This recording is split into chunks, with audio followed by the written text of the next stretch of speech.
Welcome to the Cyclocross World Cup in Benidorm. As you can see, Michael van Toornout is currently leading the Cyclocross World Cup standings. One thing to notice here is that Wout van Aert is not actually in the top 10. He is much further down because he hasn't raced that much cyclocross this season. What this means is that he's going to be starting on row 4 in the gridding, which is going to be a big disadvantage as he'll have to make up a lot of time. Before we get into the race, let's check out this interview from Wout van Aert. Wout van Aert, again on the cyclocross bike, is it an adaptation? Yeah, it's always nice to be back, but if you spend 2 weeks on the road bike, you need some pedal strokes to get used to it. But yeah, happy to be here. And ready for your final cyclocross races of this season? Yeah, exactly. Yeah, definitely looking forward to still do Benidorm and Mens Cyclocross. It's been a really short winter due to the circumstances, but I enjoyed myself, and yeah, I'm really motivated for the races that are still coming. Getting into this race, another thing to note is that it is a very dry and fast course. What this does is mean that big groups stay together because of the drafting effect, and this can actually create a very tactical race. This leads to a different race compared to many other cyclocross races where it is very muddy and slow. Look at the speed that the front riders are able to go through these first few corners, and then, as Wout van Aert comes through a little bit later, look at how he has to dismount just because of the pure amount of riders, the amount of bodies in his way. This is a huge disadvantage because the front riders are already gaining a massive gap. Building on that momentum, Wout van Aert is stuck, he has to dismount, this will sap his energy, and obviously he'll have to recover and gain back all that time. Coming up onto the main climb of the lap now, Elisabeth hits the front hard. He knows that Wout van Aert is behind, he knows that Wout van Aert is under pressure, and he is trying to make it hard for him. This climb, however, is a really good place for Wout van Aert to move up because he has the power and there is enough space to do so here. Now coming through the pits here, the riders aren't changing their bike, the course is just not muddy enough to require that. Next, through the hurdles. It's interesting to note some riders decide to hop the hurdles and some riders decide to run. On a fast race like this, hopping the hurdles is a big advantage because if you get off and run the hurdles, you lose speed, you have to jump back on and re-accelerate. That saps more energy out of the legs and takes away from your momentum. Now, something very key to note here is that every single lap, Wout van Aert decided to run the hurdles instead of jump them. This may be due to his lack of confidence on the cyclocross bike, just because he hasn't spent enough time racing this season. As lap 1 draws to a close, we see Michael van Toornout leading the pack, and Wout van Aert has made his way up to 19th place. Again on that long climb, Wout van Aert is using his big power to gain time and catch up towards the front riders. And on the second lap, Elisabeth makes an acceleration and tries to build up a gap over the other riders, however it is quickly shut down. Now by the end of the second lap, the front group is all back together. Wout van Aert is just a few seconds off that front group in 12th position.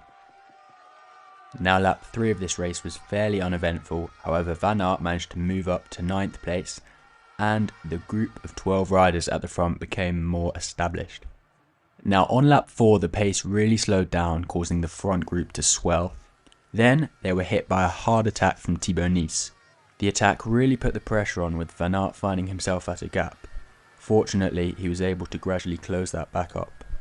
During this high speed and high pressure moment, both Thibau and Elisabeth almost crashed.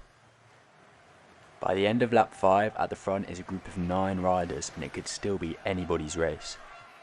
Now something else that I'm noticing is that every time there's a small acceleration from the front riders, Van Aert is finding himself at a gap.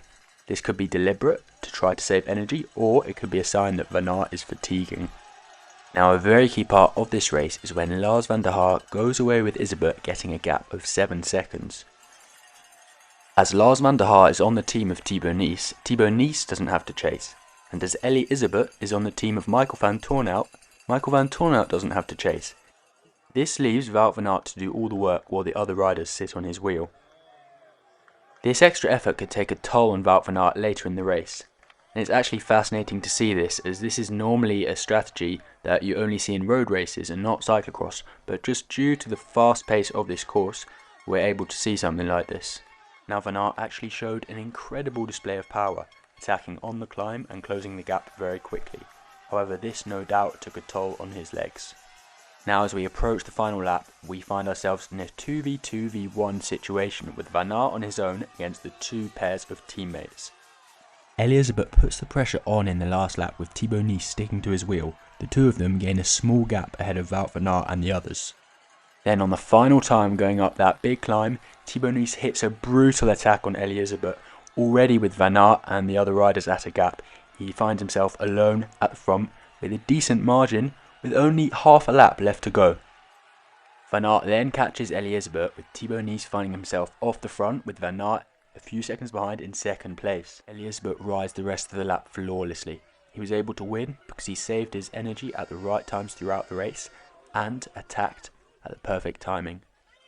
The other riders fight for the minor placings behind, but Thibau remains untouchable.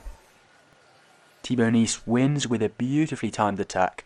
Meanwhile, Elizabeth comes in second, Lars van der Haar comes in third, and Wout van Aert just misses out on the podium, finishing in fourth, with Michael van Toornout finishing in fifth. As you can see, here are the final results. Now let's wrap this highlights video up with an interview of Thibau. Damage, looking out for Ely, but here we hear from congratulations on another great win in this season. It keeps on coming.